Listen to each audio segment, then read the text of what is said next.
These are the latest police officers who have come. They seem to be getting into the car, and the car they're getting into has no plate numbers, and they have refused to tell me the reason for their mission. One of them just told me they got instructions from above. And you also have to respect my space. Yes. You have to respect my space. So you don't come here and start commanding my staff.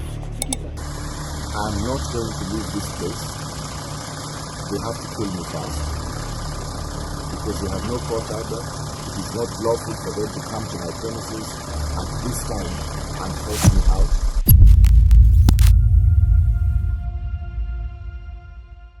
Raphael Tuju, a name that once commanded respect in the newsroom and fear in the corridors of power.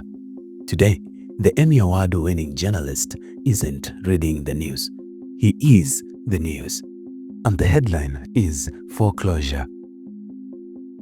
Now, a tense situation unfolded at Dari Business Park in Karen, Nairobi, one of the business properties, I should say, owned by former Cabinet Secretary Raphael Tuju, after a group of youth riding motorbikes gathered outside the main gate, temporarily restricting access to the premises. Speaking at the scene, Tuju said he was surprised by the group's presence, adding that the individuals claimed they were representing people who say they are the new owners of the property following an attempted auction.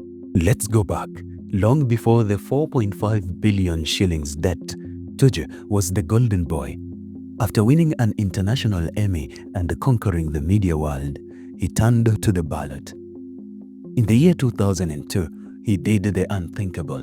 He won the Rarieda parliamentary seat on an ANAC ticket, defying the local political giants. As a member of parliament, he was a man in a hurry. He built schools, implemented massive water projects, and even introduced a mobile hospital. He was the development king. But in the heart of Luo Nyanza, development wasn't enough. By siding with Mwai Kibaki against Raila Odinga, Tuju became a marked man in his own backyard. But Tuju didn't just sit in the back benches. He became the Minister for Information, then Tourism, and eventually the face of Kenya's diplomacy as Foreign Affairs Minister. But you should remember that he had made a fatal political error. He openly challenged Agwambo in his own bedroom. In the year 2007, despite his shiny track record, Rarieda voters punished him for his sycophancy to Kibaki. He lost his seat, and for many, that should have been the end. But Tuju is a political cat with 9 lives. I would now like to announce that I'm offering my candidacy for the office of the President of the Republic of Kenya. After a failed presidential bid in the year 2012 with his Party of Action, POA, he found a new patron, Uhuru Kenyatta. By the year 2016, he was the engine room of the Jubilee Party. As Secretary General, he presided over the most powerful political machine in Kenyan history. His reward? In the year 2018, he was named Cabinet Secretary without portfolio. He sat in the cabinet not to run a ministry, but to be Uhuru's political enforcer. He was the bridge during the handshake, a move that stabilized the country but made him a bitter enemy of the man who is now President, William Ruto. But wait, to understand the fall, we must look at the fracture in his own home. In the year 2013, Tuju filed for divorce from his wife of 27 years, Ruth Akinyi. The allegation? Infidelity. And not just with anyone.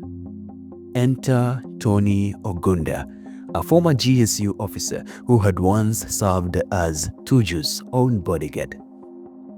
Was it a coincidence or something more sinister? In July of 2013, just as the acrimonious divorce reached a fever pitch, Tony Ogunda was found dead. His body was discovered on a sofa in a house in Upper Hill, a house ironically owned by Tuju himself. The autopsy? Blunt force trauma to the head, internal bleeding, a sudden death that left Kenyans whispering. Tuju was grilled by the CID, but no charges ever stuck. The case went cold, but the ghost of Tony Ogunda has haunted the Tuju legacy ever since. Fast forward to today, March 2026. The current empire is under siege. A 1.5 billion shillings loan from the East African Development Bank has grown into a 4.5 billion shillings monster. Just days ago, the High Court threw out his final shield. No more injunctions, no more delays. The man who once flew in private jets now watches as auctioneers storm his Dari business park under the cover of darkness. Tuju claims there was a 10 million shillings bribe requested by judicial agents. He claims judicial anarchy, but the banks say one thing: pay your debts. So, is this the end of the road for the man from Rarieda? From the peak of the Fourth Estate to the brink of bankruptcy, from the cabinet to the courtroom, Raphael Tuju's story is a Kenyan tragedy written in red ink and bitter memories.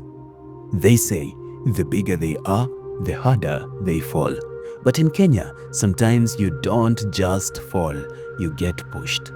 The question is, who pushed Raphael Tuju, and who is next?